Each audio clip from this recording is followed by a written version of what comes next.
श्रुतिस्मृतिपुराणानाम् आलयं करुणालयम् नमामि भगवत्पादम् शङ्करं लोकशङ्करम् शङ्करं शङ्कराचार्यम् केशवं बादरायणम् सूत्रभाष्यकृतो वन्दे भगवन्तौ पुनः पुनः ईश्वरो गुरुरात्मेति मूर्तिभेदविभागिने व्योमवद्व्याप्तदेहाय दक्षिणामूर्तये नमः। गुकारस्त्वन्धकारो वै ऋकारस्तन्निवर्तकः अन्धकारनिरोधित्वाद् गुरुरित्यभिधीयते सदाशिवसमारम्भाम् शङ्कराचार्यमध्यमाम् अस्मदाचार्यपर्यन्ताम् वन्दे गुरुपरम्पराम्।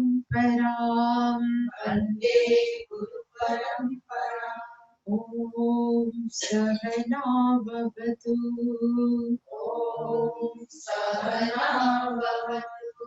सहनौ भुनक्तु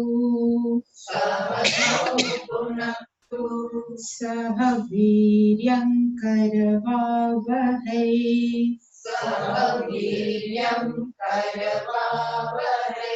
तेजस्विनावधीतमस्तु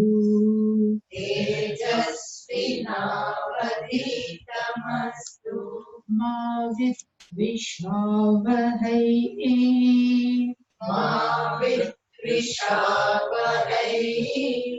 ॐ शान्ति शान्ति शान्तिः।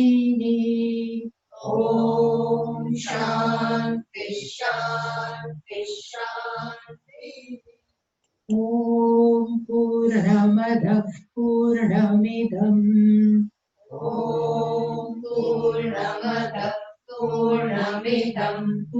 पूर्णात् पूर्णमुदच्यते पूर्णस्य पूर्णमादाय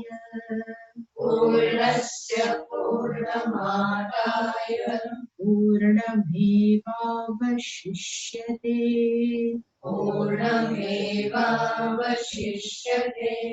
ॐ शान्ति शान्ति शान्तिः।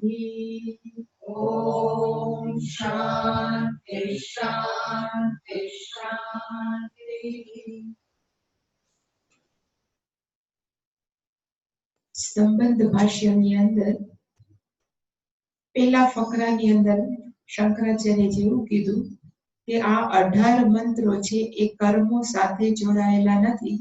અને શું કામ જોડાયેલા નથી?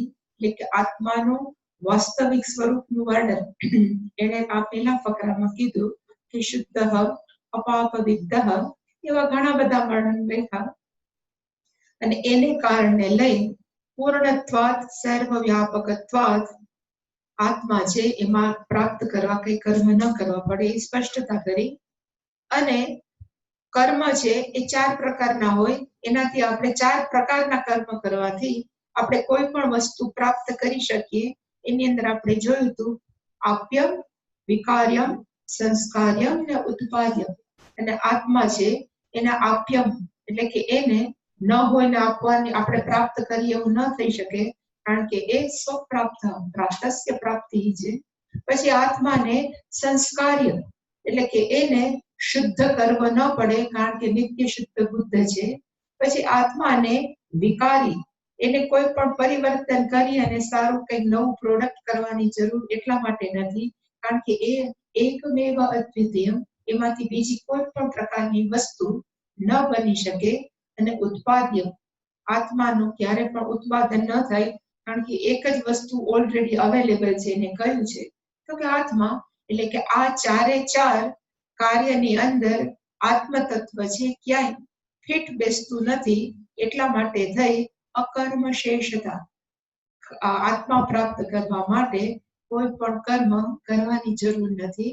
અને શંકરાચાર્યજીએ કીધું કે આ સર્વ ઉપનિષદનું શું છે તો કે એક જ સાર કે એમાં કર્મની જરૂર નથી. તો કર્મ કોને કરવાની જરૂર છે? એટલે એને સ્પષ્ટતા કરી કે જે બધા માને છે કે હું જીવાત્મા છું, હું કર્તૃત્વ છું, મારામાં ભોક્તૃત્વ છે, આપણે અશુદ્ધ છીએ, એવા બધા વ્યક્તિઓ માટે શું છે તો કે કર્માણી વિહિતાની, એ બધા માટે શું છે તો કે કર્મ કરવા ફરજિયાત છે. અને કર્મ કરવાનો અધિકાર કોને છે તો કે જે હંમેશા કર્મ ફળની અંદર જ ઇન્ટરેસ્ટેડ છે કે રસ છે. અને કર્મ ફળ કેવા હોય તો આપણે જોયું હતું કે બે પ્રકારના, દૃષ્ટમ, અદૃષ્ટમ.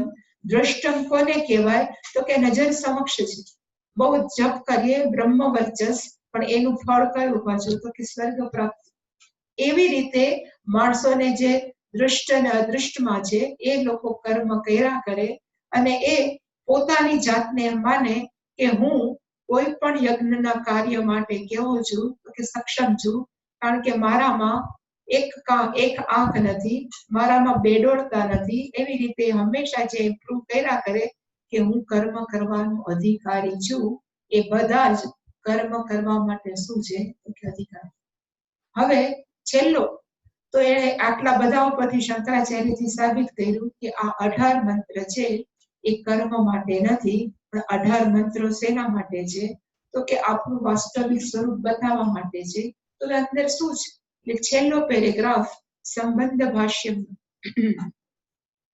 તસ્માત એતેઃ મંત્રાઃ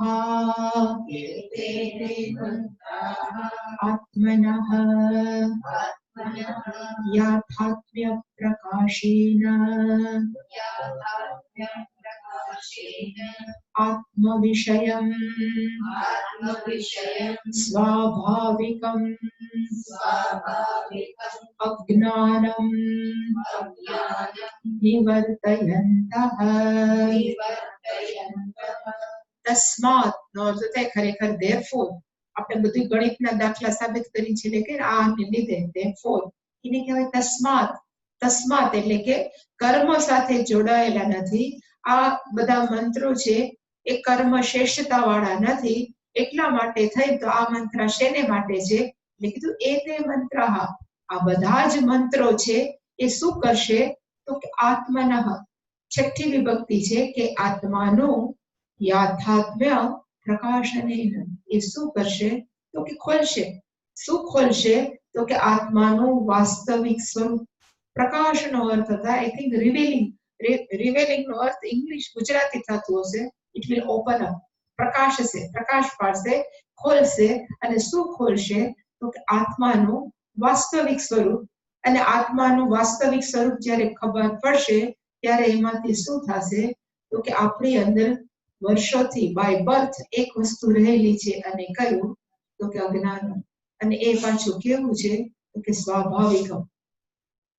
ઇંગ્લિશમાં કે આપણે ઓલામાં જાય ને કે કેપિટલ કેટલી, કેપિટલ નું ગુજરાતી શું આપણે બધે બેંકમાં જાય ને મૂડી, મૂડી, મૂડી.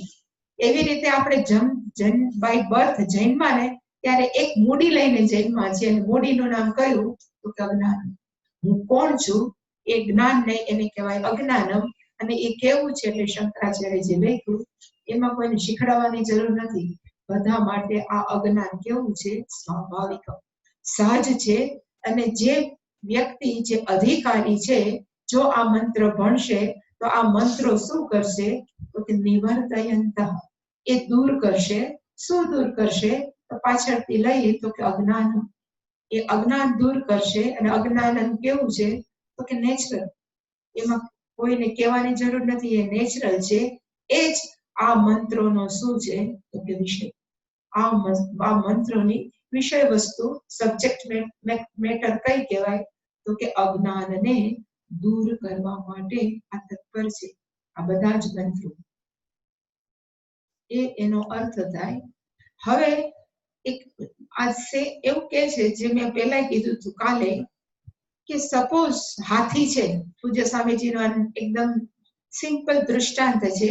આપણી આંખની અંદર મોતિયો નથી, આપણી આંખની અંદર બેતાલા નથી, આપણી આંખની અંદર ઓલા જાડા જાડા 12-13 નંબર નથી. અને કોઈ વ્યક્તિ એમ કે જો સામે શું છે, તો આપણે કઈ હાથી છે. એ હાથી જે જ્ઞાન થવું, એ જ્ઞાન કેવું છે? એમાં કોઈને કઈ કરવું પડે? ન કરવું પડે. એવી જ રીતે સામે ઉપનિષદના મંત્રો છે, જે સાંભળવા વાળી વ્યક્તિ છે એ કેવી છે? 100% સાધન ચતુષ્ટય સંપન્ન અધિકારી છે.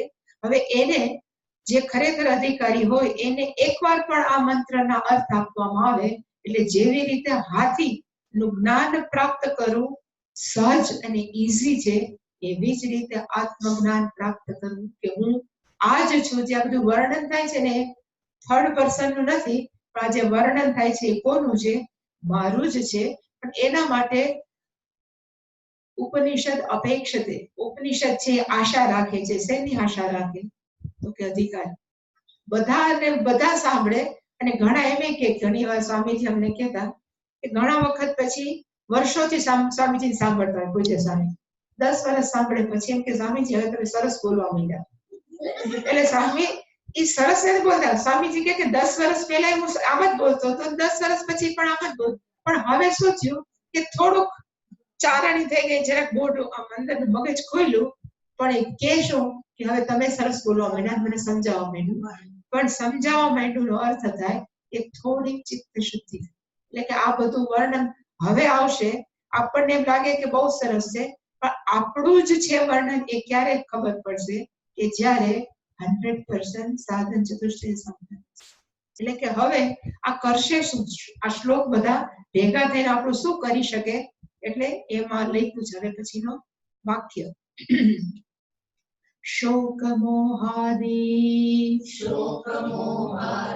સંસાર ધર્મ વિચ્છિત્તિ સાધનમ આત્મ એકત્વ આદિ વિજ્ઞાનમ ઉત્પાદયંતિ.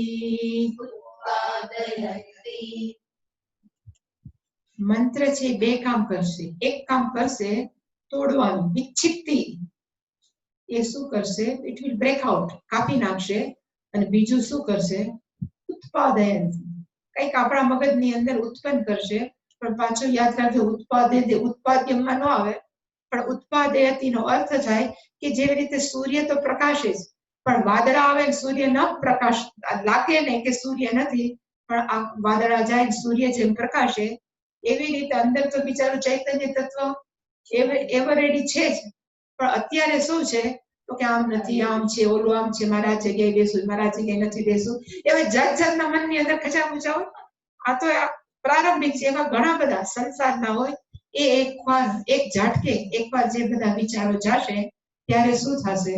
કે ત્યારે ખબર પડશે કે અંદર છે એ હું જ. એને શું કહેવાય? તો કે ઉત્પાદન. એટલે પહેલું કામ મંત્રો શું કરશે? તો કે વિચ્છિત્તિ. વિચ્છિત્તિનો અર્થ થાય ઇટ વિલ બ્રેક ડાઉન. એ કાપશે. શું કાપશે? તો કે સંસાર ધર્મ. સંસાર નો ધર્મ છે. અને સંસારનો ધર્મ કયો છે? તો કે આગળ લખ્યો શોક મોહાદી સંસાર ધર્મ વિચ્છિત્તિ. એ શું કાપશે? તો કે આપણા મનની અંદર શોક છે, આપણા મનની અંદર મોહ છે, આપણા મનની અંદર જાત જાતના રાગ, દ્વેષ, કામ, ક્રોધ એ બધું આની અંદર આદિની અંદર વગેરે વગેરેમાં આવી છે કે કામ, ક્રોધ, લોભ, મદ, મત્સર, રાગ, દ્વેષ, શોક, મોહ હજી જે એડ કરવું હોય એ બધું શું છે તો કે એનું નામ જ સંસાર ધર્મ. અને એ આ બધા મંત્રો શું કરશે?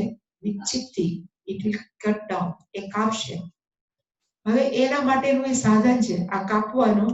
જેવી રીતે દાંતરડું કાપે ને એવી રીતે મંત્રો શું કાપે તો કે સંસાર ધર્મ કાપે, પ્લસ બીજું કામ શું કરશે તો કે ઉત્પાદયંતી, એ આપણે અંદર પ્રગટાવશે. શું પ્રગટાવશે તો કે વિજ્ઞાનમ, એક જ્ઞાન છે આપણા મનની અંદર પ્રગટાવશે. અને જ્ઞાનનું નામ શું? આત્મ એકત્વ આદિ. આત્મ એકત્વનો અર્થ થાય જે ચૈતન્ય તત્વ સર્વવ્યાપકની વાત થાય છે એ તત્વ બીજું કોઈ નહીં પણ હું જ. એ જે જ્ઞાન કહેવાય એને કહેવાય આત્મ એકત્વ. આપણે ભલે કહીએ છગનભાઈ, મગનભાઈ, જે જાત જાતના આત્માઓ છે, પણ અલ્ટિમેટ જ્ઞાન કયું છે કે જેટલા ખોડિયાઓ છે એ ખોડિયાની અંદર ચૈતન્ય તત્વ કયું છે? એક. અને મારી અંદર પણ કયું છે? એ જ જે બીજા બધામાં છે એ જ્ઞાન ઉત્પાદયંતી.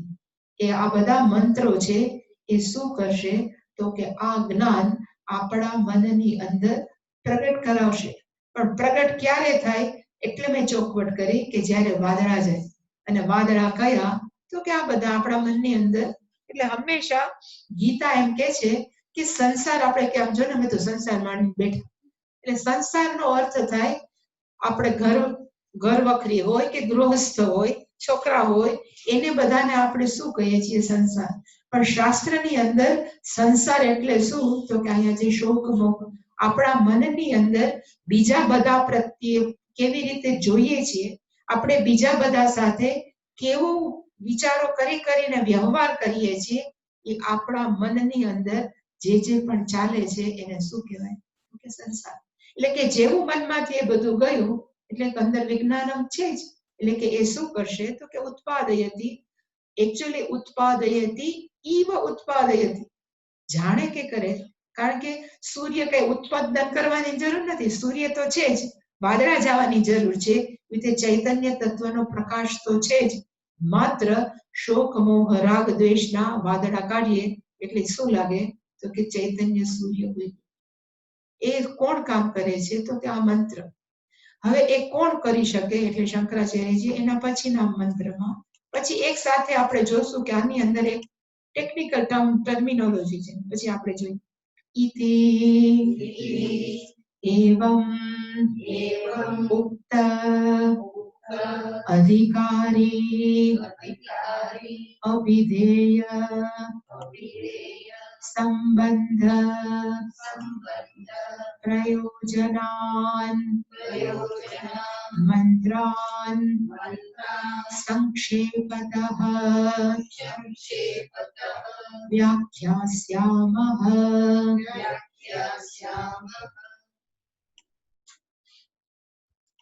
ઇતિ એવમ. ઇતિ, આમાં ઇતિ છે, પછી એવમ છે, અહીંયા ક્યાંક મુક્ત નથી પણ છે ઉક્ત. ઉક્ત અધિકારી. અને ઉક્ત અધિકારીનો અર્થ થાય કઈ વ્યક્તિ છે એ આત્મજ્ઞાન પ્રાપ્ત કરવા માટે, આપણે કહે ને કે લગ્ન કરવા માટે અથવા એના કરતા લગ્ન જવા દે, પણ એમએ કરવા માટે અધિકારી કોણ છે તો કે બીએ. એવી રીતે પીએચડી કરવા માટે અધિકારી કોણ છે તો કે ડબલ ગ્રેજ્યુએશન. એવી જ રીતે આત્મજ્ઞાન પ્રાપ્ત કરવા માટે અધિકારી કોણ છે તો કે જેને સંસારમાં રસ નથી, જેને માત્ર આત્મજ્ઞાનમાં જ રસ છે, એવી વ્યક્તિને શું કહેવાય તો કે અધિકારી. પછી આમાં એક શબ્દ છે અભિધેય, પછી આમાં એક શબ્દ છે સંબંધ, અને આમાં એક છેલ્લો શબ્દ છે પ્રયોજન. હવે એવું કે છે કે કોઈ પણ બુક લખવી હોય એની અંદર 4 વસ્તુ હોવી જોઈએ. 4 વસ્તુ. અને કઈ કઈ આમાં લખી છે ને, પણ હું આ તમને જુદી લખીને બતાવું.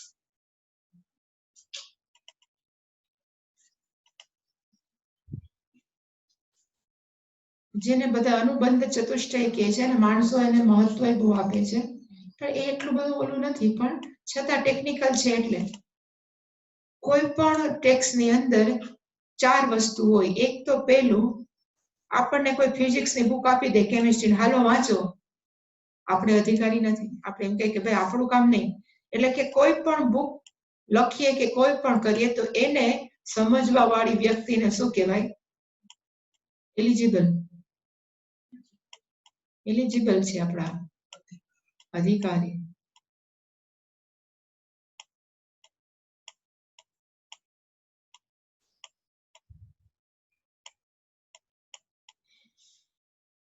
પછી બીજી વસ્તુ છે કે આવડું મોટું તમે લખ્યું છે, ઉપનિષદ લખો છો, તો what is the subject matter? એમાં વિષય વસ્તુ શું છે એમને? એટલે કે માણસોને ખબર હોવી જોઈએ. ઘણી વાર અમુક પુસ્તકો એવા હોય કે વાંચ્યા જ કરે પછી ખબર પડે કેવા શું માંગે. એવું ન હોવું જોઈએ. વિષય વસ્તુ સ્પષ્ટ હોવી જોઈએ. એટલે બીજો ટોપિક છે એને કહેવાય વિષય. ઇંગ્લિશમાં કહેવાય સબ્જેક્ટ મેટર.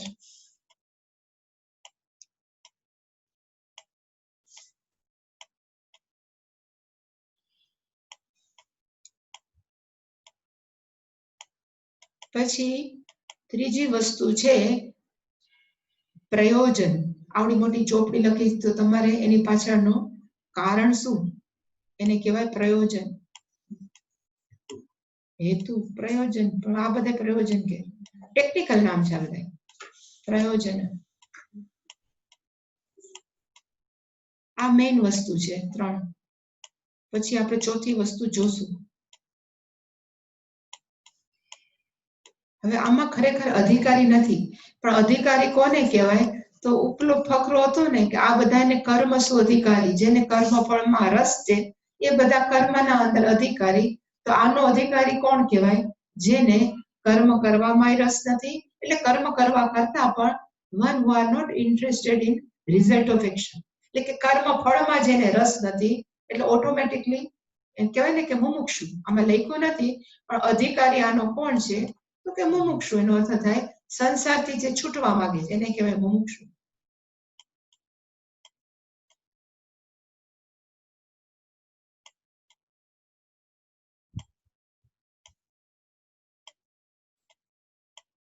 હવે આનો વિષય કયો? તો 2 વિષય હતા. મેં એટલા માટે સ્પષ્ટતા કરી. એક ઈ શું કરશે? કામ ધંધો શું કરવાનો છે? વિચિત્તિ.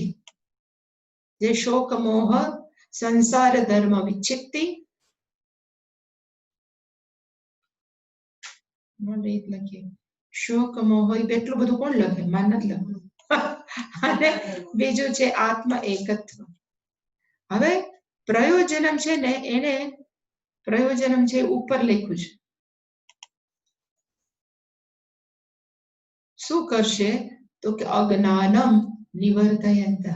આ શું કરશે? તો કે અજ્ઞાનને કાઢશે. એ શું છે? તો કે પ્રયોજન.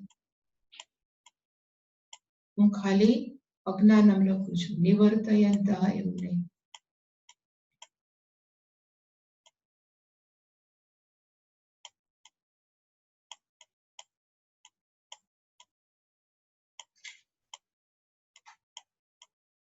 હવે એમ કે આમાં એમ શું હતું? ઓલું વિચિત્તિ લખું છું, એક વી લખું છું ખાલી, અને બીજું શું હતું? ઉત્પાદયતી ને વિષય.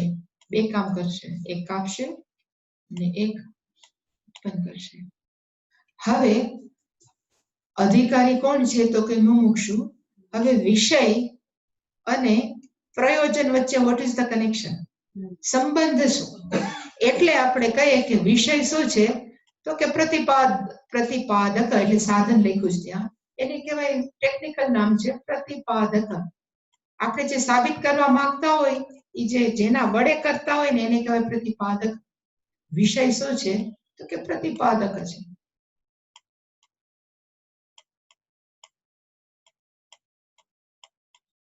અને પ્રયોજન છે એ શું છે? તો કે અજ્ઞાન ગયું. જે કે ગયું તો એનું શું થયું? પ્રતિપાદ્ય. એટલે કે આ પ્રતિપાદ્ય. એટલે કે વિષય અને પ્રયોજન વચ્ચે રિલેશનશિપ કઈ? તો પ્રતિપાદક પ્રતિપાદ્ય. વિષય છે એ પ્રતિપાદક તરીકે કામ કરે જ્યારે પ્રયોજન છે એને શું કહેવાય? જેવું આત્મજ્ઞાન થાય એટલે સાબિત થઈ ગયું. પ્રતિપાદ્ય એટલે it is to be proved, સાબિત થયું કે મારું અજ્ઞાન ગયું, એ સાબિત થયું. એટલે કે વિષય અને પ્રયોજન વચ્ચે એને કહેવાય પ્રતિપાદક પ્રતિપાદ્ય રિલેશનશિપ. એ એને આમાં લખ્યું છે. હવે એ જોઈએ આમાં એમાં છે ઇતિ એવમ ઉક્ત અધિકારી. હવે અધિકારી એટલે કયો આવે? જે મેં અહીંયા લખ્યું એ મુમુક્ષુ. પછીનો આમાં છે અભિધેય. અભિધેયનો અર્થ અહીંયા થાય વિષય વસ્તુ. એને અભિધેય લખ્યું છે. અભિધેય ટેકનિકલ નામ છે પાછું, પણ એનો અર્થ થાય વિષય. એ કયો છે? તો જે વિચ્છિત્તિને ઉત્પાદયતી એ છે. અને પ્રયોજનાન, પ્રયોજન કયું છે? તો જે મેં લખ્યું અજ્ઞાન નિવંતા, એ એનું પ્રયોજન છે, આપણું અજ્ઞાન કાઢે. હવે એ બે વચ્ચે સંબંધ, એ જે સંબંધ છે મેં કીધું કે કયો? પ્રતિપાદક પ્રતિપાદ્ય. એ બધું જ વર્ણન કરશે. કદાચ આપણને પ્રતિપાદ ને પ્રતિપાદ્ય ખબર ન પડે તો કઈ જરૂર નથી. આપણે તો ઘણીવાર કોક એમ કે તમને કેમાં રસ છે? રોટલામાં છે કે ટપાકામાં છે? ઘણા વ્યક્તિ એમ કે મારે ટપાકામાં જ છે, આપણે રોટલામાં નથી. પણ જે ખરેખર ભૂકો થયો હોય એને શેમાં રસ હોય? તો કે રોટલામાં છે. એવી રીતે કોક કે તમને પિષ્ટપિંજણમાં રસ, ઘણા આવીને પૂછે કે આ બધું શું? પણ જેને ખરેખર આત્મજ્ઞાનમાં રસ છે ને કે આ જે હોય મારે તો બસ આત્મજ્ઞાન પ્રાપ્ત કરવું. પણ ખરેખર આ બધા શું છે? તો કે જેને ભણાવવું હોય ને એના માટેના જે ટર્મિનોલોજી છે. નહીતર ખરેખર ઉપનિષદના મંત્રો શેના માટે છે? તો કે ઉપનિષદના મંત્ર અજ્ઞાનને દૂર કરવા માટે છે. ઉપનિષદના મંત્ર સંસારને, ધર્મને તોડવા માટે છે કે કાપવા માટે છે. અને ઉપનિષદના મંત્રો છે આત્મ એકત્વ પ્રતિપાદિત કે એ ઉત્પાદયતી એ સાબિત કરવા માટે છે. કોના માટે? તો કે જેનેમાં રસ છે. મુમુક્ષુ એટલે અધિકારી છે, એ મહત્વનું. અધિકારી ન હોય અને ગમે એટલું ગુરુ બોલ બોલ કર્યા કરે તો એનો ફાયદો શું? કે મહત્વનું કેવું છે? માણસો ઘણીવાર પહેલાના જમાનામાં કહેતા હતા સાચા ગુરુ મળવા બહુ અઘરા. એવું એક વાક્ય હંમેશા કે, પણ હવે ઊંધું છે. અને શું ઊંધું છે? અધિકારી શિષ્ય. સાચાની મને રસ નથી, અધિકારી વન હુ આર ઇન્ટરેસ્ટેડ. બીજા કેમાંય રસ નથી, બસ આમાં રસ છે. એવા કેવા વાળા 0.001 છે. કોઈને આમાં રસ નથી. લગભગ માણસોને રસ શેમાં છે? મને ખબર નથી કેવા છે. હવે એ સાથે સંબંધ ભાષ્યમ પૂરું થયું. હવે પહેલો મંત્ર આપણે જરાક મોટું કરીએ. કેટલા છે?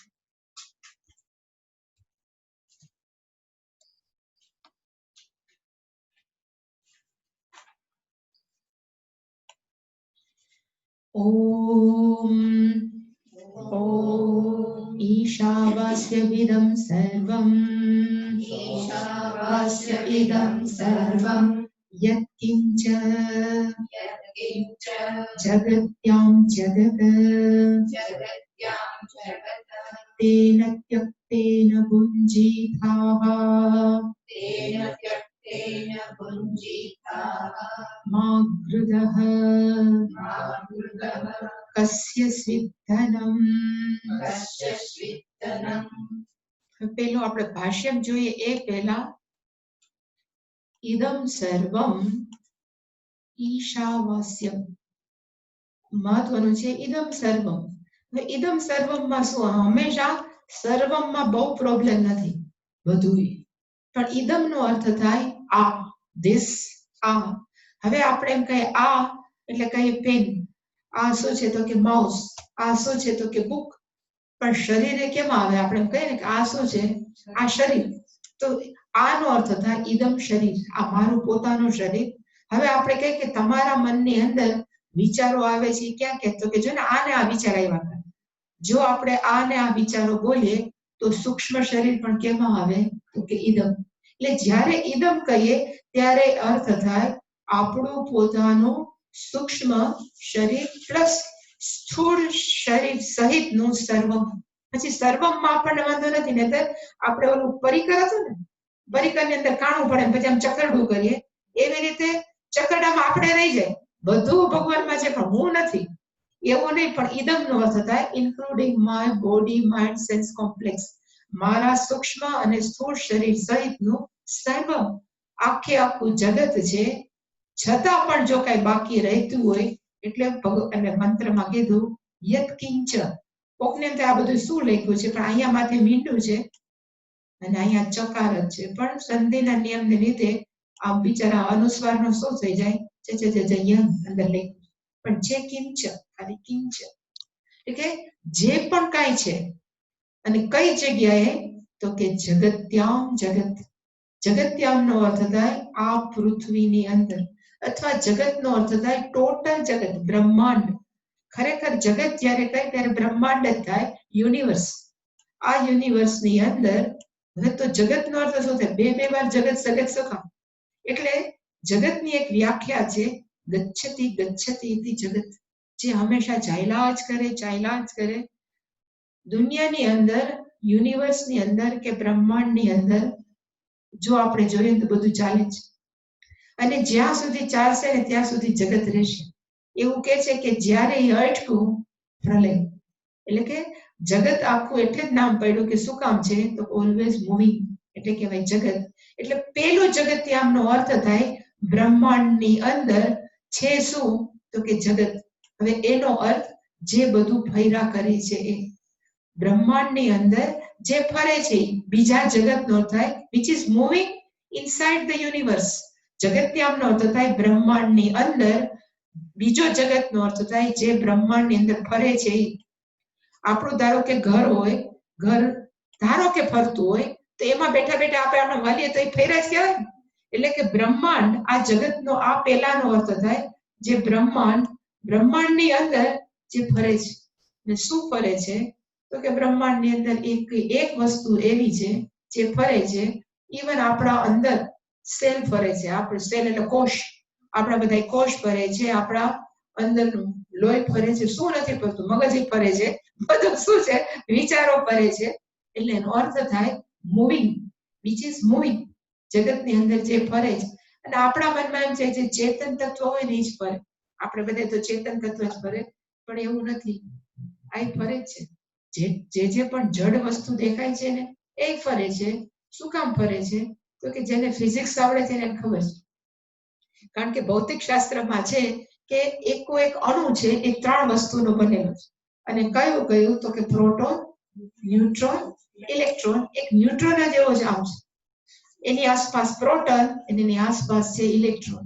એટલે કે જડ વસ્તુ પણ જગત છે, ચેતન વસ્તુ પણ જગત છે. એ બંને જડ અને ચેતન જગત્યામની અંદર શું કરે છે તો કે રહેલું છે.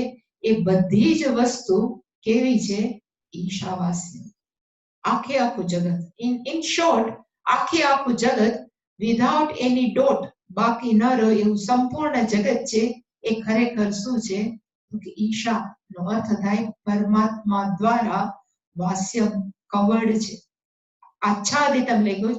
પણ જેવી રીતે આપણે એમ કહીએ એ મારો ઓલો ઘડો લે ઓલા રૂમમાં પડ્યો છે કે ઓલું પોટ છે તો એની અંદર માટી શું છે તો કે આચ્છાદિત. હવે આમ ચારે બાજુ ચોટી છે એવી નહીં, પણ આચ્છાદયમનો કે વાસ્યમનો અર્થ થાય કે ખરેખર ઘડો એ ઘડો નથી, પણ ઘડો શું છે તો કે માટી. કારણ કે માટી ઘડાની અંદર શું છે તો કે વાસ્યમ. એવી રીતે સોનાના ચેઇનની અંદર સુવર્ણ શું છે તો કે વાસ્યમ. એટલે કે અહીંયા વાસ્યમનો અર્થ થાય ઉપાદાન કારણેન ઈશ્વર દ્વારા સર્વસ્વ જગત શું છે તો કે કવર્ડ છે, વ્યાપેલું છે. વાસ્યમનો અર્થ વ્યાપેલું કે વ્યાપેલું કરતા પણ એનો સીધો અર્થ એ થાય કે આખું જગત છે એ ઈશ્વર છે. આપણે તો હવે કેટલા વર્ષોથી આપણે ભેણા જ કરીએ છીએ ને. એટલે ધારો કે એમ પૂછીએ કે આ ઘડો છે કે આ માટી છે, એટલે આપણે શું બોલીએ? આપણે તો બોલીએ માટી, કારણ કે આપણે તો એવી જ્ઞાની જ છીએ. પછી આપણે સોનાનું ચેક બતાવીએ, આપણે બોલ્યા કે ચેક છે કે સોનું છે, તો આપણે કઈ સોનું છે. એવી જ રીતે જો ભગવાન આખું જગત થઈ ગયા હોય તો આખું જગત છે કે ભગવાન છે? જ્ઞાન તો છે, બોલતા તો આવડે પણ વ્યવહાર નથી થતો. કારણ કે જેવી રીતે આપણે કઈ કે આ શું છે? કપ છે, ચા પીવાનો કપ છે, ચા પીવાનો. હવે આ કપ છે કે માટી છે? આપણે તો જ્ઞાની છે એટલે આપણે કઈ માટી છે, કારણ કે આનું ઉપાદાન કારણ કયું છે તો કે માટી. એવી રીતે આ પણ શું છે? આ મસ્ત છે. આ પણ છે શું છે? ઘડો જ છે. એ પણ કેવો છે તો કે માટી જ છે. શું કામ માટી છે? કારણ કે આનું ઉપાદાન કારણ કયું છે? હવે આપણે બીજો પ્રયોગ કરાઈને કે આ સમગ્ર ઘડો છે એ મૃદેન શું છે? વ્યાપ્ય. આખો ઘડો છે એ માટી વડે શું છે તો કે વ્યાપેલો છે. હવે જ્યારે આપણે કહીએ કે આખો ઘડો માટી વડે વ્યાપેલો છે, અથવા આપણે એમ કહીએ કે આ ઘડો માટી છે, અથવા આપણે એમ કહીએ કે આ ઘડો ઉપાદાન કારણ છે, એમાં કોઈ ફેરફાર ન. તો ભગવાને ત્રીજો વાક્ય પ્રયોગ કર્યો કે આખું જગત છે એ ઈશા પરમેશ્વર દ્વારા શું છે તો કે વ્યાપેલું છે. એનો અર્થ કે ઈશ્વર જ પોતે આખું જગત થઈ ગયા છે. ઇદમ સર્વમ નો થાય સમગ્ર જગત યત્કિંચિત વિધાઉટ એની બાકી, કોઈ પણ વસ્તુ બાકી રાખ્યા વગર. સપોઝ તોય કોઈ એમ પૂછે શું કે જગત્યામ જગત, આ બ્રહ્માંડની અંદર જે મૂવેબલ છે, જે ઇમૂવેબલ છે, કે ચર છે કે અચર છે, એ બધું જ શું છે તો કે પરમેશ્વર દ્વારા વ્યાપેલું છે. પણ ઇન ધ સેન્સ પરમેશ્વર જ આખું જગત થઈ અને ભાસી રહી છે. આ પહેલા વાક્યનો અર્થ થાય. જે મેં કીધું હતું કે આમાં છે ને ટોટલ 18 છે, એમાં પહેલો મંત્ર છે એ જ્ઞાન માટેનો છે, જ્યારે બીજો મંત્ર છે કર્મ કેમ કરવા એનો છે. જ્યારે લખ્યું કે તેને આ જ્ઞાન છે, કોક એમ કે મારે તો બસ મોક્ષ જ જોઈએ છે, મારે તો બીજું કાંઈ નથી જોતું, સંસારમાં રસ નથી. તો આ જ્ઞાન છે. અને કયું જ્ઞાન? અહીંયા જે પણ છે ઈશ્વર જ છે, જગત નથી. જેવી રીતે ઘડો નામ છે, ઘડો આકાર છે, માટી છે. ચૈન નામ છે, ચૈન આકાર છે, પણ છે સુવર્ણ. એવી જ રીતે અસંખ્ય માણસો નામ છે, અસંખ્ય આકારો છે, પણ છે શું તો કે ઈશ્વર. આ જ્ઞાન છે એને શું કરવાની જરૂર છે? તો બીજી લાઈનમાં કીધું ભૂંજી થા. જો તારે ખરેખર જ્ઞાની થવું હોય, ભૂંજી થાવાનો અર્થ થાય પાલયિત્રુ. યુ પ્રોટેક્ટ, એને સાચવ. સીધું જેવા ચપ્પલ પહેલા ખંખેરી નાખો એવું નહીં, પાલય થાય એનું તું રક્ષણ કર. આ જ્ઞાનનું તારે શું કરવું જોઈએ? રક્ષણ કરવું જોઈએ. તો કેવી રીતે રક્ષણ કરવું? એટલે કીધું ત્યક્તેન. જીવનની અંદર બે વસ્તુ હોય. કઈ વસ્તુ હોય તો કે એક ઈચ્છાઓ ને ઈચ્છાઓ હોય, અને બીજી વસ્તુ કઈ છે તો કે મારે શું જોઈએ છે તો કે મોક્ષ જોઈએ છે. હવે ઈચ્છાઓ છે આપણે પરિપૂર્તિ કરવી હોય તો આપણે એક ખોળામાં તો બેસાય નહીં, કંઈક ને કંઈક કામ કરવું પડે, કમાવવું પડે, ધમાવવું પડે. એનાથી ઊંધું, ધારો કે આપણને ખરેખર આત્મજ્ઞાન પ્રાપ્ત કરવું હોય તો આપણે કમાવા ધમાવવાની જરૂર નથી. આપણે શું કરવાની જરૂર છે? એક જગ્યાએ બેસી અને જે પણ કાંઈ છે એને શું કરવાની જરૂર છે તો કે યાદ કરવાની જરૂર છે. એટલે અહીંયા ત્યક્તેન નો પહેલો અર્થ કીધો કે if you are really interested, જો ખરેખર તમને જ્ઞાનમાં જ રસ હોય તો તમારે શું કરવાની જરૂર છે તો કે સંસાર ત્યાગ. સંન્યાસીઓ માટે કે જો ખરેખર તો સંન્યાસી થઈ જાય તો કઈ કરવાની જરૂર જ નથી. એટલે શંકરાચાર્યજી લખશે કે આમાં જ્યારે ત્યક્તેન આવે ત્યારે કે જેને એકેયમાં ને પુત્રેષા વિત્રેષા જચતે આવશે એ બધું છોડી અને તારે ત્યક્તેન આ બધું છોડીને આ જ્ઞાનનું તારે શું કરવું જોઈએ? પાલયિતા. તારે એનું પાલન કરવું જોઈએ, રક્ષણ કરવું જોઈએ.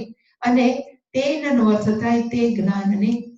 તેન જ્ઞાનેન એ કેવી રીતે રક્ષણ થશે તો કે ત્યાગેન. આ બધું છે સાંસારિક વસ્તુ 100% શું કરવાની તો કે છોડી. હવે બધા બિચારા ગૃહસ્થો બેઠા હોય, આમ એને એમ કે આ બધું છોડી દો. એટલે બધાનું મોઢું થઈને શંકરાચાર્યજી પૂજ્ય સ્વામીજીને એક બીજો વિચાર આવ્યો કે ન છોડી શકે બિચારા, તો પછી શું કરવાનું તો કે મનસઃ ત્યાગેન. ભલે બધું હોય પણ છતાં મનથી આ બધી વસ્તુ મારી મારી મારી એનું શું કરવું જોઈએ તો કે આગ્રહ. બે રીતે ત્યાગ થઈ શકે. એક ફિઝિકલ ત્યાગ છે. ફિઝિકલ ત્યાગ કરે ત્યારે મેન્ટલી ત્યાગ તો હોય જ. પેલા મન તૈયાર થાય પછી સંન્યાસી બનવું પડે. પણ સંન્યાસી બનવું ન હોય તો જ્ઞાન પ્રાપ્ત કરવા માટે મનથી તો સંન્યાસી બનવું જ જોઈએ. એટલે અહીંયા તમે આવ્યા છે ને તો એટલીસ્ટ 15 દિવસ માટે તો સંસારી બનો અને સંન્યાસી બનો. લાઈફ ટાઈમ તો સંસારી છો જ. તો એટલીસ્ટ માણસો એમ કે શિબિર શેના માટે છે? તો કે આ જોઈ છે ને આ કરવું છે ને આ છે, એવું નહીં. પણ ફોર 15 ડેઝ તમે કેવા છો તો કે સંન્યાસી. આપણે તો એવું માનતા નથી, પણ અમુક શિબિરની અંદર અમુક પ્રકારના જ કપડા પહેરાવે. તેવું જરૂર નથી. મહત્વનું કયું છે તો કે મનથી આપણે કેવું હોવું જોઈએ તો કે છૂટી લેવું જોઈએ. આગ્રહ છોડો, આ મારું છે એ છોડો. એક આપણે બોલીએ છીએ અહંકાર. જે અહંકાર છે, આ શરીર હું છું, એને છોડવાનું. શરીરની અંદર જે જે પણ મારી ઈચ્છાઓ છે એ મારે પરિપૂર્તિ કરવી જ જોઈએ. એવું ઈચ્છાઓનો પણ શું કરવો જોઈએ તો કે ત્યક્ત. પછી ભલે ઘરમાં જ રહ્યો. એટલે કે ત્યક્તના બે અર્થ છે. આ જ્ઞાનને સાચવવા માટે, આ જ્ઞાન મારા મનમાં, નહીંતર શું થાય ખબર? આ શું કામ આટલું બધું લખે છે? આ જ્ઞાન થઈ ગયું, 15 દિવસ ભણ્યા, હાલો ને આને જ્ઞાન ભણ્યા, જેવા બસમાં બેઠા કે જેવા ઘરે ગયા એટલે વહી રફતાર. તમે આવો છો, વ્યવહારમાં તો જવું જ પડે, ફલાણું છે, ફોન કર્યું છે. એટલે આપણા મનની અંદર આ શોર્ટ પીરિયડ માટે છે આ જ્ઞાન છે. બહુ બહુ તો કલાક. પછી વ્યવહાર કેવો છે તો કે બહારનો જ. હવે મહત્વ કોને આપીએ છીએ? પ્રશ્ન. જો આપણે મહત્વ ખરેખર જો જ્ઞાનને આપતા હોય તો ધીરે ધીરે તો મનથી છોડવું જ પડે કે ભાઈ આ નહીં, મને આમાં નથી, આ રસ છે. એટલે એને કીધું કે જો ખરેખર રસ હોય આત્મજ્ઞાનની અંદર તો ત્યક્ત, માણસને છોડવું. એમ એટલે આપણે બોલો સંન્યાસી આવે ત્યારે શું બોલે છે? ન કર્મણા ન પ્રજયા ન ધનેન ત્યાગેને કે અમૃતત્વમાં નશું. એટલા માટે કીધું એ ત્યક્તનો અર્થ થાય ત્યાગ. માણસો કોઈ પણ વસ્તુ, ખાસ કરીને આત્મજ્ઞાન છે, એ ક્યારે પ્રાપ્ત કરી શકે? જ્યારે અંદરથી છૂટી જાય. બાહ્ય પરિવેશ છૂટે કે ન છૂટે એની જરૂર નથી, પણ એટલીસ્ટ અંદરથી તો છૂટવું જ જોઈએ. અને શું છૂટવું જોઈએ? કે આ કર્મ કરવાથી મને આ ફાયદો થાય, મારી આ ઈચ્છા પૂર્તિ કરવા માટે આ કરું, એ બધી જ. અને ઇવન આગ્રહ, મારે આમ જ જોઈએ, મને આ ન કરું, ન ચાલે, ફલાણું થાય તો આમ થાય, એ બધું આપણા મનની અંદર અત્યંત આ નાના આગ્રહ છે. પણ જ્યારે આપણે ફેમિલીમાં રહેતા હોય તો બીજી વ્યક્તિ આમ જ વ્યવહાર કરવો જોઈએ, ફલાણે આમ જ, એવા જાત જાતના આગ્રહ છે. એનું શું કરવું જોઈએ? ત્યાગ. અને ત્યાગ ન કરે તો આ જ્ઞાન છે એ નહીં રહે મનમાં. મનમાં શું રહેશે? ઓલા આમ કર્યું, ઓલા આમ કર્યું. એટલે લખ્યું છે કે ત્યાગે. એક જો આ જ્ઞાનને ખરેખર મનમાં સાચવવું હોય તો આપણે કહેવાય કે એક પાત્ર છે, પાત્રની અંદર આપણે દૂધ પાક ભરવો છે. કાલના બધા કે બહુ સરસ હતો, મોળો હતો. સપોઝ દૂધ પાક ભરવો છે. હવે દૂધ પાક એ પાત્રની અંદર, ધારો કે ચા પડી હોય તો શું કરવું પડે? ચાને તો ખાલી કરવી પડે તો જ દૂધ પાક ભરાય ને. એવી રીતે આ પાત્રની અંદર જાત જાતનું ભર્યું છે. અને એટલું ભર્યું છે, હવે એમાં આપણે એ નાખવું છે ઈશાવાસે વિદમ સર્વ. તો ઈશાવાસે વિદમ સર્વ નાખાય કે રે ક્યાંથી? તો પેલા શું કરવું પડે? અંદરનું જે ત્યાગ, અંદર જે છે એ જો ત્યાગ થાય તો આ જ્ઞાન છે એનું શું થશે તો કે અંદર સુરક્ષિત રહેશે.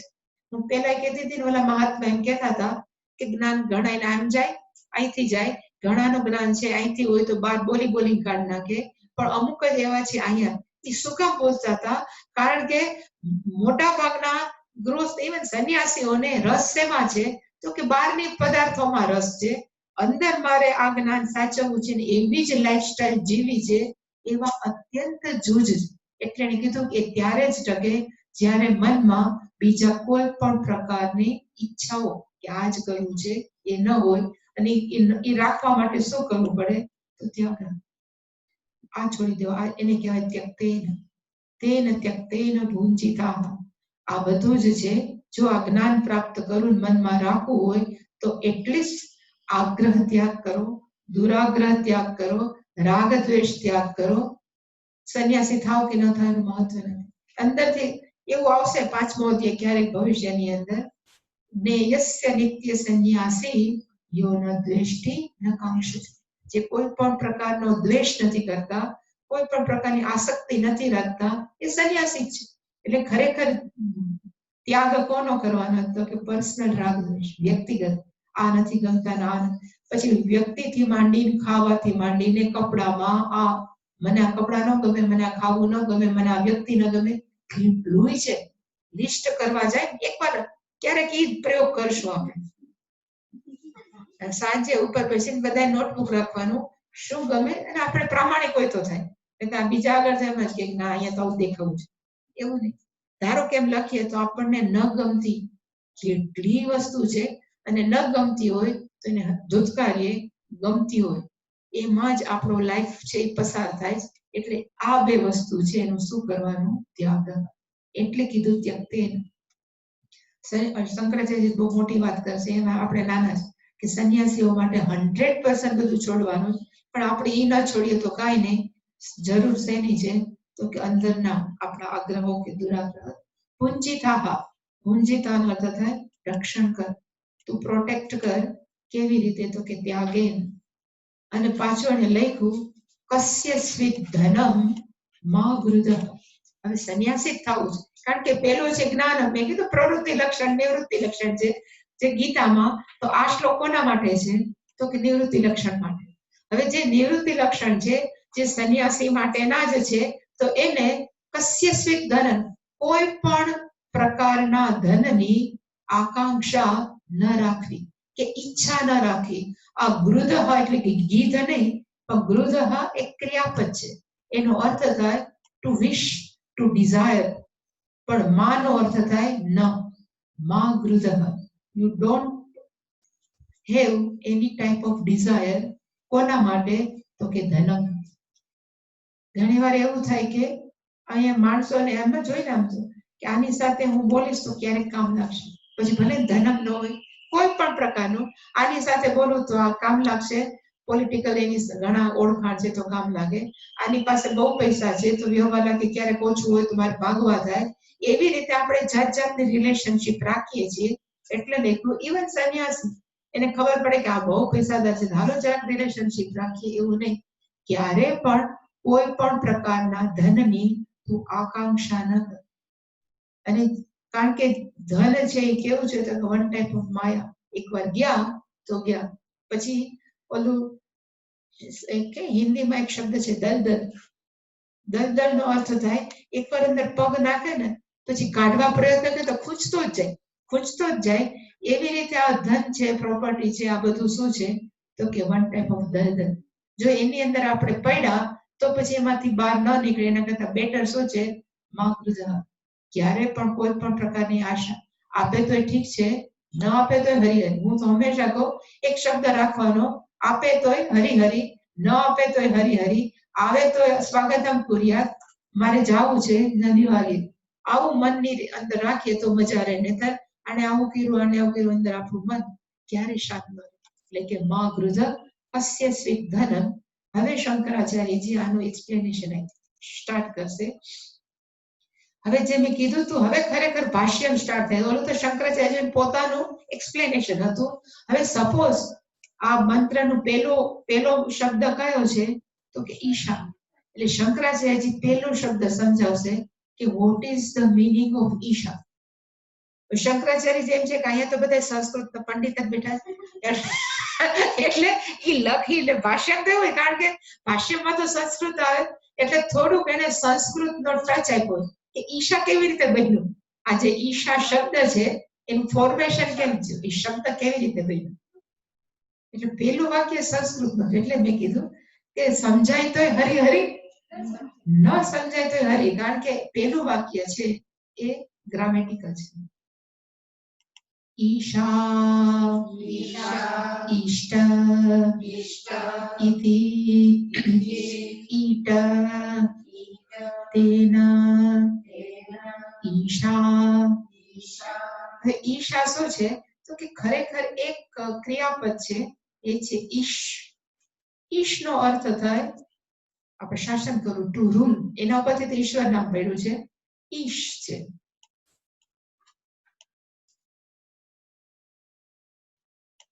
હવે એમાં એક પ્રત્યય લાગ્યો કયો લાગ્યો તો આમાં ઈટ લખ્યું મેં એમાં ખાલી ટ જ લાગે ઈ પાછું આવ્યું જાય એમાં ઈત લેટર હોય એવું બધું હવે જેવો ટ લાગે ને એટલે આ બિચારો શ છે ને એ ફાટ્યો થઈ જાય એ સંસ્કૃતનો નિયમ છે એટલે તમને ખબર ન હોય એટલે ઈષ્ટ થઈ ગયું ઈષ્ટ છે એ ઈષ્ટ શું કામ થયું તો કે ઈતિ ઈટ કારણ કે એમાં ટકારા છે હવે એ બધા ફોર્મેશન થઈને પાછો ઈ ટ ડ્રોપ થઈ ગયો. ક્વિક પ્રત્યય છે, એ બધી ખબર તમને તો કઈ ખબર નથી, એટલે એમાં ક્વિક પ્રત્યય છે, એટલે ટ પડી ગયો, પાછું રહ્યું તો ઈશ જ. એમાં ત્રીજી વિભક્તિ છે એ શું છે તો કે ઈશા. એટલે કે આ 3/1. 3/1 એટલે એ તમને ન ખબર પડે, પણ ત્રીજી વિભક્તિ એક વચન 3/1 એને કહેવાય ઈશા. ઈશા દ્વારા, પરમેશ્વર દ્વારા. હવે જેવું દ્વારા કહે ને એટલે એમ કહે કે મારા દ્વારા આ કપ પીવાય છે, કે હાથ દ્વારા. દ્વારા છે એનો અર્થ થાય કપે જુદો, આપણે જુદું. એવી રીતે ત્રીજી વિભક્તિ છે. ત્રીજી વિભક્તિ ઘણા બધા માટે વપરાય છે. આ તો જેને ખબર પડે એમ, કારણ કે એક મને ખબર છે કે અહીંયા કદાચ કીર્તિબેનને ખબર પડે, પણ આ એને કહેવાય ઇત્થમ ભૂતે તૃતીય. એને કહેવાય in the form of everything. એટલે જ્યાં અહીંયા ભગવાન છે, ભગવાન દ્વારા વાપરેલું નથી, પણ ભગવાન પોતે જ વ્યાપા છે. એ તૃતીય વિભક્તિને સંસ્કૃતમાં એનું નામ છે ઇત્થમ ભૂતે. પોતે જ થઈ ગયા, એને કહેવાય ઇત્થમ ભૂતે. એટલે કે હરિ હરિ હરિ હરિ. ન સમજાય હરિ છે ને, પણ મહત્વ છે કે ઈશા પોતે જ બધું થઈ ગયું, એનો ઈશા એટલું. હવે ઈશા એટલે કોણ? ખરેખર ઈશા એટલે શંકરાચાર્યજી હવે ચોખવટ કરી કે ઈશામાં ખરેખર છે શું તો કે ઈશિતૃ. આ પાછો 1/1 છે, જેને ખબર પડે, ન પડે તો હરિ. પણ મારા માટે હું લખું ઈશિતૃ. ઈશિતૃ નું પહેલી વિભક્તિ શું થાય? એક વચન ઈશિતા. નેતૃ નેતા, માતૃ માતા, પિતૃ પિતા, ઈશિતૃ ઈશિતા. ઈશિતાનો અર્થ થાય શાસન કરવા વાળો. ભગવાન શું કરે છે તો કે શાસન કરે છે, એટલે ભગવાનનું એક નામ છે ઈશિતા. એ ભગવાનનું બીજું નામ શું છે તો કે પરમેશ્વર. એટલે કે ઈશા લખ્યું છે. શંકરાચાર્યજીને ખબર જ હતી કે ઈશિતામાંય કોઈને ખબર નહીં પડે, ઈશામાંય ખબર નહીં પડે, એટલે એને પોતે જ કહે છે કે ભગવાનનું બીજું નામ શું છે તો કે પરમેશ્વર. સૌથી શ્રેષ્ઠ ઈશ્વર.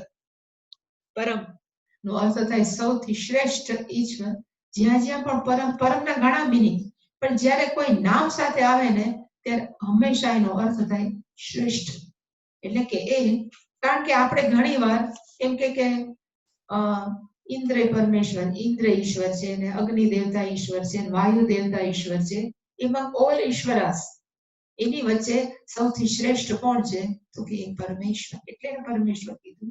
એવી રીતે આપણે તો એના આત્માની શાંતિ થાય, એના આત્માની શાંતિ થાય, એવી રીતે બોલીએ. એટલે એને કીધું કે આ પરમાત્મા શ્રેષ્ઠ આત્મા છે, જીવાત્મા નથી, પરમાત્મા છે. એનો ઉલ્લેખ જ પહેલા શબ્દ પ્રયોગમાં થયો છે, એને કહેવાય ઈશા. એટલે કે ઈશા, એ જ ઈશા શું છે તો કે સર્વસ્ય, બધાના એક જ પરમાત્મા છે ઈશા. હવે એ ઈશા શું કરે છે? આપણે કેમ શાસન કરે છે. મોદી બેઠા બેઠા શું કરે તો કે ભારતનું શાસન કરે. હવે શાસન મોદી તો એના ઘણા બધા કહેવાય ને, એના મંત્રીઓ અને સબ કેબિનેટ એમ કરી કરી શાસન કરે, પણ આ ભગવાન બધી જગ્યાએ વ્યાપક છે, તો આખા જગતનું કેવી રીતે શાસન કરે છે? એકને કીધું કે બધાની અંદર બેઠો છે, બધાની અંદર બેઠો બેઠો એ શું કરે છે? ઈશ્વર સર્વભૂતાનાં હૃદ્દેશે અર્જુન તિષ્ઠતિ. એટલે હવે શંકરાચાર્યજી કહે છે કે એ કઈ જગ્યાએ બેઠા બેઠા સર્વ જગ્યાએ વ્યાપક થયા? ઉપર બેઠા એક જગ્યાએ તો કે ના. એટલે હવે એને કીધું સહી સર્વમ ઈષ્ટે સર્વજંતુનાં આત્મા સન પ્રત્યક આત્મતયા તેન સ્વેન રૂપેણ આત્મના ઈશા. પાછું ઈશા એટલે ત્રીજી વિભક્તિ છે, પાછું એને સમજાયું કે સહ, સહનો અર્થ થાય એ જ, અને એ જ એટલે કોણ તો એ પરમેશ્વર. એ જ ઈશિતા એને શું કહ્યું? સર્વમ ઈષ્ટે. સર્વમ ઈષ્ટે એટલે બધા ઉપર શાસન કરે. ઈષ્ટે એને શાસન કરે છે બધા ઉપર. પણ હાવ કેવી રીતે? એને કીધું કે સર્વનો અર્થ શું થાય? સર્વ જંતુનામ આત્મા. પાછો જંતુ શબ્દ આવ્યો એટલે આપણને ફૂદરા દેખાય જંતુ, પણ જંતુનો અર્થ થાય જનયતિ ઇતિ જંતુ, જેનો જન્મ થાય એ બધા જંતુ. આપણે બધા જનયતિ, આપણે કે ઉપરથી તો ટેપકા નથી, એટલે આપણે બધા પણ કેવા છે તો જન્મેલા છીએ. જનયતિ જન્માવા વાળા, પાછા આપણે પોતાની મેળે જન્મતા નથી, આપણને જન્મ આપવા વાળા મા બાપ છે. એટલે જનયતિ ઇતિ જંતુ, એટલે જ્યારે પણ શાસ્ત્રમાં જંતુ આવે એટલે ઓલા નાના નાના જીવડા ઉપર ન જવું, આપણી સામે જવું.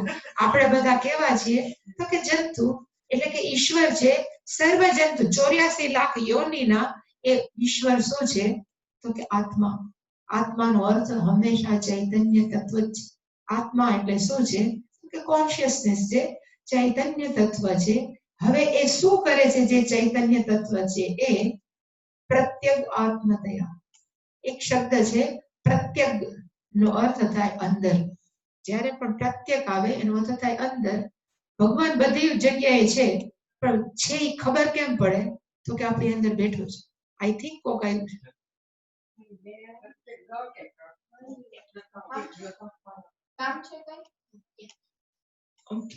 ખરેખર છે પ્રત્યક, પણ પાછો સંધિનો નિયમ કયો છે કહેવાની જરૂર નથી, પણ છે પ્રત્યક.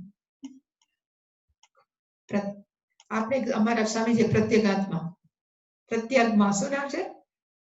એવા હતા ઓલા સુરત વાળા પ્રત્યેગાત્મા છે એમના. પ્રત્યેક નો અર્થ થાય ઇનસાઇડ, અંદર. અને ભગવાન, આપણે એમ કહીએ કે સૂર્ય બધી જ જગ્યાએ છે, પણ સૂર્ય છે, ભલે આપણને હવે તો ડાયા થઈ ગયા ખબર, પણ નાના છોકરાને આપણે સાબિત કરવું કે સૂર્યના કિરણો બધી જગ્યાએ છે. How can we prove? તો અરીસો રાખ્યો, એટલે અરીસોનું પ્રતિબિંબ પડે, ચાંદડું પડે, એટલે કે જો આ સૂર્યનું શું છે તો કે પ્રતિબિંબ. એવી જ રીતે ચૈતન્ય તત્વ બધી જગ્યાએ, પણ બધી જગ્યાએ ખબર કેમ પડે? એટલે એને કીધું કે ભગવાન એક હૃદય સૂક્ષ્મ શરીર એવું આવ્યું કે જ્યાં કોન્શિયસ દેખાય, લાઈવ દેખાય, ચેતનવંતુ દેખાય. એ જે ચેતનવંતુ અંદર દેખાય એને શું કહેવાય? પ્રત્યેગાત્મા. જે અંદર બેઠો છે એને કહેવાય પ્રત્યેગાત્મા. એટલે કે ભગવાન બધી જગ્યાએ વ્યાપક છે, બધા ઉપર શાસન કરે છે, પણ કેવી રીતે? પ્રત્યેગાત્મતયા, બધાની હૃદયની અંદર બેઠા બેઠા. એ ઉપર તો બેઠો નથી, બધી જગ્યાએ બેઠો છે એ જ સ્વરૂપે. એટલે એને કીધું તેન સ્વેન રૂપેણ, તેના એ જ સ્વરૂપની અંદર જે સર્વવ્યાપક હોવા છતાં બધાની હૃદયોમાં બેઠેલું. હવે આપણા શરીરનું સંચાલન કોણ કરે? આપણે ઊંઘી જાય તો આપણે એમ થાય મારું શ્વાસોશ્વાસ અટકી જશે, તો નહીં થાય, કારણ કે એ પ્રત્યેગાત્મા બેઠું આખું શરીર હલાવે છે. આપણું રુધિરાભિસરણ આપણને ખબર નથી કેમ હાલે, એ જયારે માંદા પડે ત્યારે ખબર પડે કે કઈક પ્રોબ્લેમ. નહીતર અંદરનું જે ફેક્ટરી છે એ કોણ ચલાવે છે તો કે પ્રત્યેગાત્મા બેઠું છે. એ છે એ સ્વેન તેન રૂપેણ, અને એને આપણે પછી શું કહીએ? આત્મના. એ પોતે જ આત્મના, અને એનું નામ જ શું છે તો કે ઈશા. એટલે કે અહીંયા નેશા નથી, પણ પાછો સંધિનો રૂપ છે, એને કહેવાય ઈશા. જે ઈશાવાસ્ય વિદમ સર્વમ, એ એક શબ્દ સમજાવવા માટે શંકરાચાર્ય આટલું કહેવાય ને કષ્ટ ઉઠાવ્યું કે ઈશા એટલે કોણ? તો કે ઈશા એટલે એ જ ભગવાન, એ જ પરમેશ્વર, પણ સર્વવ્યાપક હોવા છતાં બધાની અંદર એ કેવી રીતે અભિવ્યક્ત થાય છે તો કે એઝ એ પ્રત્યેગાત્મા. પ્રત્યેગાત્મા તરીકે અભિવ્યક્ત થાય પછી એ શું કરે છે તો કે આખું જગત એના દ્વારા શું છે તો કે વાસ્યમ આચ્છાદિનીય. એટલે આપણને એમ થાય કે આમ ઢંકાઈ જાય. આચ્છાદનનો અર્થ ઇટ ઇઝ નોટ કવર, પણ આચ્છાદનનો અર્થ થાય કે આને માટીએ શું કર્યું છે તો કે આચ્છાદન. પછી એવી જ રીતે આ ઘડાને માટીએ શું કર્યું છે તો કે આચ્છા. એટલે એવો આચ્છાદન છે, જેવી રીતે સૂર્ય ને વાદળા આચ્છાદિત કરે એવો અહીંયા આચ્છાદિત પ્રયોગ નથી. વાસ્યમ ઢંકાઈ ગયું છે, કવર્ડ એનો અર્થ થાય કવર્ડ. હવે આપણે ધારો કે એમ કહીએ કે આ કપડું છે એની અંદર શું હોય? તાળા ને વાણા. હવે તાળા ને વાણાથી આખું કપડું શું છે? વાસ્ય. હવે આપણે કહીએ કે તાળા વાળા મારા અને કપડું તમારું, તો એવું ન થાય. એવી જ રીતે આપણે એમ કહીએ કે ભાઈ શરીર મારું, આત્મા તમે લઈ જાઓ તો કોઈ શરીરમાં રસ નથી, કારણ કે એ તો ગમે એવું હોય માણસો બાળી જ નાખે. એટલે ખરેખર ચૈતન્ય તત્વ દ્વારા આખે આખું જગત, આખે આખા જંતુઓ એ બધું શું છે તો કે વ્યાપેલા છે, કવર્ડ છે. એને અર્થ ટૂંકમાં કહી શકાય કે એ શંકરાચાર્ય ભલે ન લખ્યું પણ ઉપાદાન કારણેન પરમેશ્વર જગત્યામ જગત વ્યાપ્ય, કે એ જે ઈશ્વર ઉપાદાન કારણથી આખે આખા જગતની અંદર શું છે તો કે વ્યાપેલા છે. હવે કઈ જગ્યાએ વ્યાપેલા છે? ઇદમ સર્વમ યત્કિંચ, એકો એક શબ્દનો અર્થ શંકરાચાર્ય પાછો કરશે. એને તો હજી ખાલી ઈશાનો જ કર્યો, ઈશાનો, હજી વાસ્યમય આવ્યો, હવે ઇદમ સર્વમ બાકી છે. એટલે વાસ્યમય આવી ગયું. વાસ્યમનો અર્થ એને શું કર્યો? આચ્છાદિન. આચ્છાદિન એટલે મેં કીધું કે ધ્યાન રાખજો, it is not cover but is ઉપાદાન કારણ. જેવી રીતે મૃત વાસ્યમ કુત્ર તો કે ઇદમ ઘટે, આ ઘટે, અસ્મિન ઘટે. એવી જ રીતે આખે આખા પરમાત્મા શું છે તો કે વ્યાપ્ય. હવે ઇદમ સર્વમ એટલે કીધું કે ક્યાં વ્યાપ્ય છે, કેવી રીતે? એટલે કિમ શબ્દ શંકરાચાર્ય કીધું કિમ ઇદમ સર્વમ યત્કિંચ યત્કિંચિત જગત્યામ પૃથ્વીયામ. હવે ત્યાં સુધી પછી કિમ કેવી રીતે વ્યાપ્ય, કઈ જગ્યાએ વ્યાપેલા છે? આચ્છાદન એટલે કીધું કે એને કોને કવર કર્યા છે? ઇદમ સર્વમ.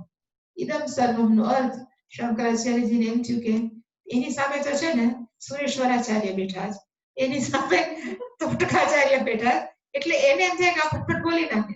પણ આપણે તો બધા આપણને જ ખબર છે કેવા છીએ, એટલે મેં કીધું કે ઇદમ નો અર્થ થાય દિસ અને સર્વમ નો અર્થ થાય સમગ્ર જગત. અને દેશની અંદર સ્થૂળ અને સૂક્ષ્મ શરીર અને સર્વની અંદર ટોટલ હોલ યુનિવર્સ સર્વમ. એટલે કે ઇદમ સર્વમ યત્કિંચ, જે પણ કાંઈ છે, ગુજરાતીમાં એનો અર્થ થાય યત્કિંચ નો અર્થ થાય વોટ એવર ઇઝ હિયર, એને કહેવાય યત્કિંચિત. યત્કિંચિત પાછું કર્યું જગત્યામ. હવે જગત્યામ નો અર્થ શું થાય? શંકરાચાર્ય જે લખ્યો પૃથ્વીયામ, આ પૃથ્વીની અંદર, પણ આપણે લઈ શકીએ બ્રહ્માંડે ઓલસો. આખે આખું જગત નો અર્થ બ્રહ્માંડ કે પૃથ્વીની અંદર બધું શું છે તો કે એની અંદર પાછું જગત છે, એટલે કે મૂવેબલ, ચર અચર. એટલે શંકરાચાર્યજી કહે છે. આપણે ક્યારે પૂરું કરવાનું? 5 મિનિટની વાત. મને એમ કે હજી ચાલુ કર્યું, ભૂલાઈ ગયું. જગત જગતક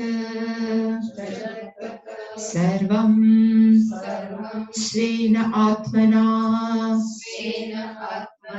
ઈશેન પ્રત્યક આત્મતયા અહમ એવ ઇદમ સર્વમ ઇતિ. હવે ધારો કે આ ગળાને ખબર પડે કે હું માટી છું, ધારો કે આને જવા દે ને, હાલો આને ખબર પડે.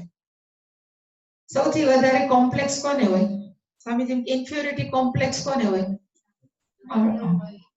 કારણ કે એમ સ્ટોરી કરતા, કારણ કે બધા બપોર થઈ ગયા હોય ને સ્વામીજી સ્ટોરી કરે કે આવડો હતો એક, આવડું નાનકડું પોટ. હવે એને એમ થયું કે હું તો કેવડું આની અંદર આવી જાઉં, આની અંદર આવું જોઈએ, મારી તો કોઈ ગણના નહીં, મારી તો કોઈ ભાવે ન પૂછે, હું તો આવું. એવું ઘણા પ્રકારનો એને શું હતો તો ઇન્ફિયોરિટી કોમ્પ્લેક્સ. ગુજરાતીમાં શું કહેવાય? લઘુતા ગ્રંથિ. એટલે આ લઘુતા ગ્રંથિથી પીડાતો પોટ હતો, એક નાનકડો ઘડો હતો. પછી એક ગુરુ પોટ આવ્યો, એની પાસે એક ગુરુ પોટ આવ્યો કે આ તો હજી બહુ એનાથી એક મોટો છે આપણી પાસે.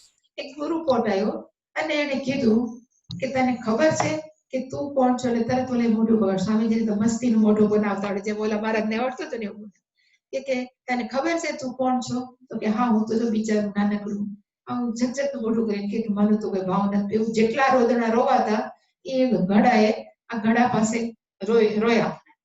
પછી એને એ ઘડાએ એને જ્ઞાન આપ્યું કે તું કેનું બનેલું છે? તો કે મને શું ખબર. એટલે એને કીધું કે તું ખરેખર માટીનું બનેલું છે. તો કે માટી ક્યાં આવી? તો એને કીધું કે માટી છે એ છે બધું માટી છે, માટીના લોટા પાસે બેઠા છે, આખું હોય ત્યાં કુંભારની કોઈ પણ જગ્યાએ. એટલે એને કીધું કે આ બાજુ જે પણ છે એ બધું શું છે? તો કે માટી જ છે. એટલે પછી એને જ્ઞાન થયું. આને શું જ્ઞાન થયું કે હું કોનું બનેલું છું? તો કે માટીનું બનેલું નથી, પણ હું માટી જ છું. હું માટીનું બનેલું છે એ પણ અધૂરું જ અજ્ઞાન છું. એટલે એને કીધું કે હું માટીનું બનેલું નથી, પણ હું શું છું? તો કે માટી જ. હવે જેવી એને ખબર પડી કે હું માટી છું, એટલે એની સામે મોટા નાના જાડા નીચા જાત જાતના ગડાઓ હતા. જેવી એને ખબર પડી કે હું માટી છું, તો સામેના જેટલા ગડા છે એ પણ બધા શું છે? તો કે માટી જ છે. એટલે એનામાં કઈ દ્રષ્ટિ આવી? તો કે માટી દ્રષ્ટિ. આપણે કે તમારાની અંદર ઈશ્વર દ્રષ્ટિ કેળવવી જોઈએ, અહીંયા જે છે બધું એવી રીતે આ ગડાની અંદર કઈ દ્રષ્ટિ આવી? તો કે મૃત દ્રષ્ટિ. અને બધાને કેમ જોવા માંડ્યું? તો કે મોટો નાનો ઘડો નહીં, પણ આ કોણ છે? તો કે આ માટી છે, આ માટી છે, અને હું પણ શું છું? તો કે માટી. હવે જેવું એને આ જ્ઞાન થયું, એટલે એના જે જૂના રોદણા કે હું આમ છું એ બધું શું થયું? તો કે જતું રહ્યું. એવી જ રીતે જ્યારે એટલે શંકરા અહીંયા મેં શું કામ કીધું કે જ્યારે માણસને ખબર પડે, આપણે બોલી નાખીએ કે બધું જ છે ઈશ્વર છે, તો આપણે કૂદકો મારીને બહાર બેસી કે ના આ બધું ઈશ્વર, તો હું નહીં. જ્યારે બધું જ આવે એટલે હું હંમેશા એટલે જ ચોખવટ કરું કે આપણા સૂક્ષ્મ અને સ્થૂળ શરીર સહિતનું જો બધું ઈશ્વર હોય, તો આપણે પણ બોલાતું નથી, પણ આપણે ખરેખર શું છીએ? તો કે ઈશ્વર જ છીએ. એટલે ખરેખર આપણે શું બોલવું જોઈએ? તો કે અહમેવ ઈશ્વર. અને હું જ ઈશ્વર છું, એ બધી જ જગ્યાએ વ્યાપેલ. એટલે અહીંયા જે પછીનું વાક્ય છે ને એ ચોખવટ ઉપર છે. મેં કીધું 5 જ મિનિટની વાત એટલે મેં પૂછ્યું કે અહમેવ ઇદમ સર્વમ. જેને ખરેખર જ્ઞાન થાય તો એને જ્ઞાન કયું થાય? તો અહીંયા છે કે હું પોતે જ શું છું? બધું જ છું. ઇદમ સર્વમ જે પણ છે એ કોણ છે? તો કે હું જ છું. એવું જ્ઞાન કોને થાય? તો કે જેને ઉપલું વાક્ય સમજાય ખરેખર એને ખબર પડે કે હું જ શું છું? પણ એની ડિટેલ આવતીકાલ, કારણ કે મારામાં ટાઈમ જોઈએ. ઓમ પૂર્ણમદ પૂર્ણમિદં પૂર્ણાત પૂર્ણમુદચ્યતે પૂર્ણસ્ય પૂર્ણમાદાય પૂર્ણમેવાવશિષ્યતે. ઓમ શાંતિ શાંતિ શાંતિ. હરિ ઓમ શ્રી ગુરુભ્યો નમઃ. હરિ ઓમ.